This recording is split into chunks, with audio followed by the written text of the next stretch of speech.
Assalamualaikum warahmatullahi wabarakatuh. Alhamdulillahirabbil alamin, wabihi nasta'in ala umuri dunya waddin, wa ala alihi wa sahbihi wa sallim ajma'in. Amma ba'du. Halo teman-teman, apa kabar semuanya? Pada kesempatan kali ini, saya, Fadlia, akan membahas mengenai materi administrasi dan supervisi pendidikan. Baik, langsung saja kita kepada pembahasan.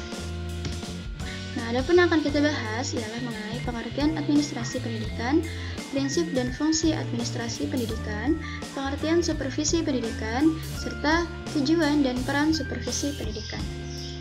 Langsung saja kita kepada pembahasan. Yang pertama ialah mengenai administrasi pendidikan.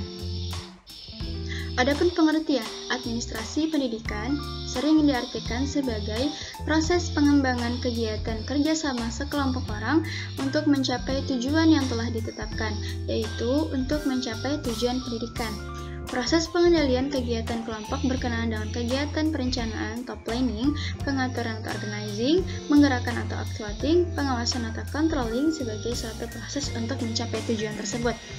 Nah, pengertian administrasi pendidikan ini juga telah diungkapkan oleh beberapa para ahli. Di antaranya ialah Oleg Sutisna mengemukakan bahwa teori administrasi pendidikan dapat diartikan sebagai seperangkat konsep, asumsi, generalisasi yang secara sistematis menjelaskan perilaku dalam organisasi pendidikan. Hadari Nawawi juga mengemukakan administrasi pendidikan adalah rangkaian kegiatan atau keseluruhan proses pengendalian usaha kerjasama sekelompok orang untuk mencapai tujuan pendidikan secara berencana dan sistematis yang diselenggarakan di lingkungan tertentu, terutama di lembaga pendidikan formal. Nah, dapat disimpulkan bahwa administrasi pendidikan adalah rangkaian kegiatan dan tindakan mengkoordinasikan perilaku manusia dalam pendidikan agar sumber daya yang ada dapat ditata sebaik mungkin, sehingga tujuan pendidikan dapat tercapai secara produktif, terencana, juga secara sistematis. Dengan demikian, administrasi pendidikan merupakan teknik atau prosedur yang digunakan dalam penyelenggaraan hubungan pendidikan sesuai dengan kebijakan yang telah ditetapkan dengan memanfaatkan fasilitas pendidikan untuk mencapai tujuan pendidikan. Kemudian kita beralih kepada prinsip-prinsip administrasi pendidikan. Agar tercapainya tujuan administrasi pendidikan yang akhirnya akan terwujudnya tujuan pendidikan, hendaklah berpegang pada prinsip berikut. Yang pertama ialah fleksibilitas. Dalam melaksanakan administrasi pendidikan, hendaknya mengingat faktor-faktor ekosistem dan kemampuan untuk menyediakan fasilitas bagi berlangsungnya program-program pendidikan pada lembaga tertentu. Yang kedua ialah prinsip efisien dan efektivitas. Prinsip ini mesti digunakan sebagai landasan operasional bagi kegiatan manajemen pendidikan di sekolah, karena prinsip efisien ini tidak hanya menyangkut penggunaan waktu secara tepat, melainkan juga menyangkut masalah pendayagunaan tenaga secara optimal. Itu berarti bahwa perlu diusahakan tingkat efisiensi dan efektivitas yang tinggi dalam menyelenggarakan pendidikan di sekolah. Yang ketiga ialah prinsip berorientasi pada tujuan. Semua kegiatan pendidikan hendaknya berorientasi kepada tujuan pendidikan yang akan dicapai. Jangan berorientasinya pada tujuan kegiatan belajar mengajar tetap dapat terarah. Kemudian ada prinsip kontinuitas, yaitu melaksanakan manajemen pendidikan di sekolah. Prinsip kontinuitas ini hendaknya digunakan sebagai landasan operasional. Implikasi prinsip ini antara lain bahwa program pengajaran disusun untuk setiap bidang studi harus disusun secara integral, agar jelas perbedaannya antara pokok bahasan yang kelihatannya sama tapi diberikan pada tingkat pendidikan yang berbeda. Yang terakhir ada prinsip pendidikan sumber hidup. Tugas sekolah tidak hanya membina pengetahuan dan kecakapan yang berguna untuk dimanfaatkan secara langsung setelah mereka lulus, melainkan juga menyiapkan sikap dan nilai serta kemampuan untuk belajar terus bagi perkembangan pribadinya.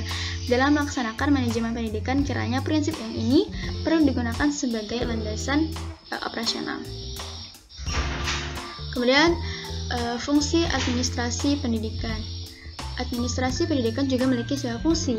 Di antara fungsi-fungsi administrasi pendidikan ialah pertama ada perencanaan atau planning, Perencanaan ini adalah aktivitas memikirkan dan memilih rangkaian tindakan-tindakan yang tertuju pada tercapainya maksud-maksud dan tujuan pendidikan. Kemudian ada pengorganisasian atau organizing. Pengorganisasian adalah aktivitas-aktivitas menyusun dan membentuk hubungan-hubungan sehingga terwujudlah kesatuan usaha dalam mencapai maksud-maksud dan tujuan-tujuan pendidikan. Yang ketiga ialah pengkoordinasian atau coordination. Koordinasi adalah aktivitas membawa orang-orang, material, pikiran-pikiran, teknik-teknik, dan tujuan-tujuan ke dalam hubungan yang harmonis dan produktif dalam mencapai suatu tujuan. Kemudian ada komunikasi. Komunikasi dalam setiap bentuknya adalah suatu proses yang hendaknya mempengaruhi sikap dan perbuatan orang-orang dalam struktur organisasi. Kemudian ada supervisi. Supervisi sebagai fungsi administrasi pendidikan berarti aktivitas-aktivitas untuk menentukan kondisi-kondisi atau syarat-syarat yang esensial yang akan menjamin tercapainya tujuan-tujuan pendidikan. Kemudian kepegawaian atau staffing.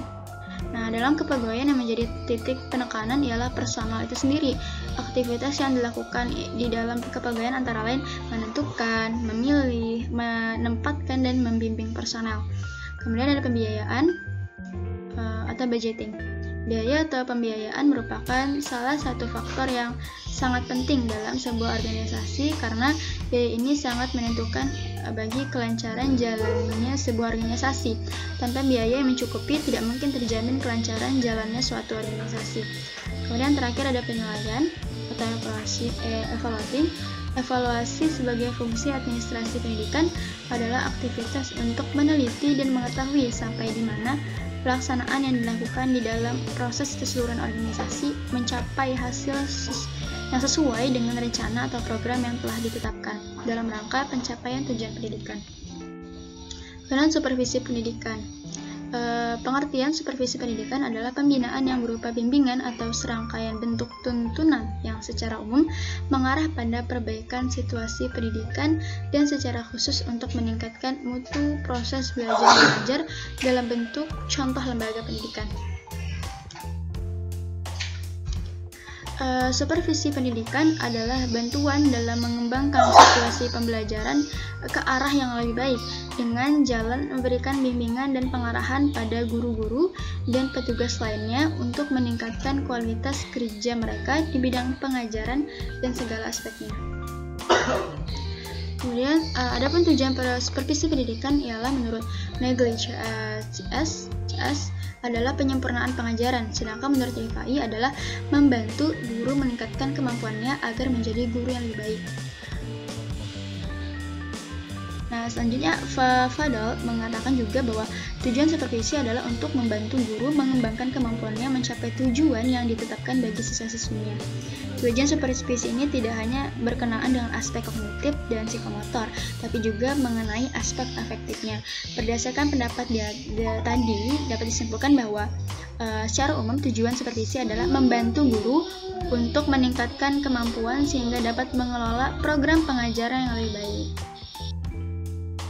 Kemudian, peran supervisi pendidikan. Peranan supervisi dapat dilihat dari berbagai segi dan kegiatannya.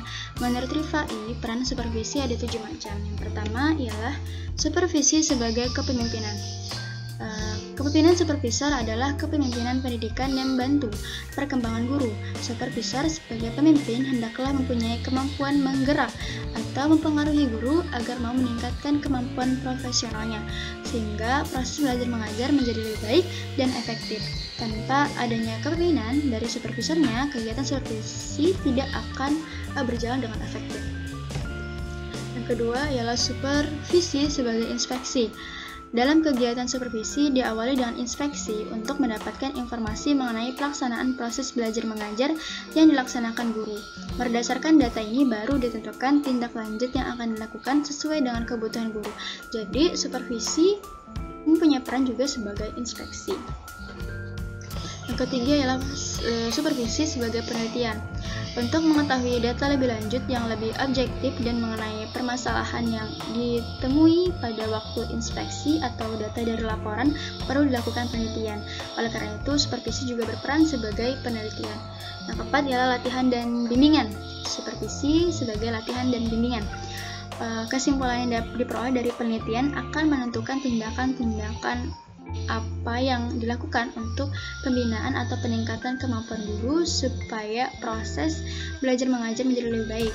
Peningkatan kemampuan guru dilakukan melalui latihan-latihan atau bimbingan agar menjadi lebih efektif. Dalam hal itu, maka supervisi berperan juga sebagai latihan dan bimbingan. Kemudian yang kelima ialah supervisi sebagai sumber dan pelayanan. Dalam proses supervisi, supervisor dapat berperan sebagai sumber informasi, sumber data, sumber petunjuk dalam berbagai hal dalam rangkaian peningkatan kemampuan profesional guru. Nah, di samping itu, supervisi berperan juga sebagai pelayanan dalam memenuhi kebutuhan guru untuk meningkatkan kemampuan mereka. Supervisor juga selalu menyediakan waktunya membantu dan melayani guru yang memerlukan. Kemudian yang keenam ialah supervisi sebagai koordinasi. Kepala sekolah sebagai supervisor harus mempunyai sejumlah guru atau staf yang masing-masingnya mempunyai tugas dan tanggung jawabnya sendiri-sendiri yang semuanya diarahkan untuk mencapai tujuan sekolah. Dalam pelaksanaan tugas tersebut perlu adanya kerjasama antara sesama guru dan tidak boleh adanya persaingan. Supervisor harus membagi perhatian dalam memberikan bantuan dan pembinaan kepada guru dan tetap menjaga agar setiap guru dapat menjalani tugasnya dengan baik dalam situasi kerja yang kooperatif. Kemudian yang terakhir adalah supervisi sebagai evaluasi.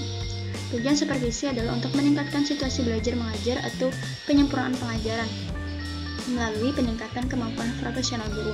Untuk mengetahui kemampuan apa yang perlu ditingkatkan, perlu adanya evaluasi sehingga program supervisi cocok dengan kebutuhan guru. Di samping itu, bila bantuan atau latihan tetap diberikan, perlu diketahui apakah kemampuan guru telah menjadi lebih baik dari sebelumnya. Itu juga perlu dievaluasi. Oleh karena itu, supervisi memang berperan sebagai evaluasi. Banyak hal yang perlu dievaluasi dalam kegiatan supervisi yang menyangkut semua komponen yang lebih dalam proses belajar mengajar. Jadi, mungkin itu saja yang bisa saya sampaikan. Kurang lebihnya mohon dimaafkan. Sampai jumpa lagi di video-video selanjutnya. Wassalamualaikum warahmatullahi wabarakatuh.